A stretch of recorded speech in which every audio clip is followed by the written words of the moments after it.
முன்னணியில் தலைவருக்கு உடன்றாங்க கையில் வாக்குறுதி அதை பற்றி ஒரு நலம் வசிக்க அவர்களுக்கெல்லாம் அவங்க ஊரிலே வேலை ஏற்பாடு பண்ணி கொடுத்து தான் நம்ம சொல்ல மாட்டாங்க. நிச்சயமா நீங்க சொல்ல கருத்தை நான் ஒத்துக்கிறேன். நேற்றுக்கு வந்து ஓ பன்னீர்செல்வமும் தேமுதிக பிரேமலதாவை வந்து முதலமைச்சர் சந்திச்சு போனாங்க. இதுக்கு பின்னணியில கூட்டணி இருக்குன்னு சொல்லிட்டு மற்ற கட்சிகள் பேசிட்டு இருக்காங்க. அதுக்கான சாத்தியங்கள் இருக்கு. பின்னணியில் முன்னணியில் அவங்க தலைவருக்கு உடன்றாங்க கையில் வாக்குறுதி அதை பற்றி ஒரு நலம் வசிக்க அரசியல் பண்பாட்டோடு வந்து பார்த்தாங்க.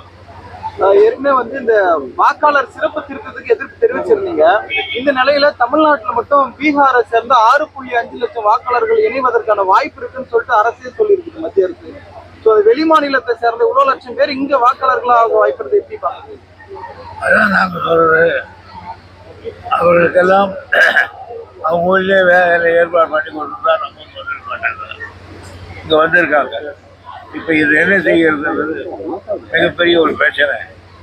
ஏன்னு கேட்டால் பீகாரில் அவங்க உயிரோடு இருக்கிறவங்கலாம் இல்லைன்னு போட்டாங்க. ஆனால் அந்த மாதிரி நம்ம ஊரில் போட முடியாது. அதனால இது ஒரு கிரானிக்கல் ப்ராப்ளம். இதை தலைவர்கள் தான் அணுகுமுறை செய்யணும். ஏன்னா அந்த 6 லட்சம் பேர் சேர்க்கறதுன்றது வருங்காலத்துல இங்க மாற்றத்தை ஏற்படுத்தாது, பாதிப்பை ஏற்படுத்தாதுங்க சார் தேர்தலில். நான் சொல்றேன் இல்ல, இந்த மாதிரியான வெளி மாநிலத்தவர் வந்து இங்க லட்சக்கணக்கில் வாக்காளர்களா மாறும்போது ஃபியூச்சர்ல வந்து நம்ம தமிழ்நாட்டுக்கு வந்து அரசியல் மாற்றத்துல நிச்சயமா நீங்க சொல்ற கருத்தை நான் ஒத்துக்கிறேன்.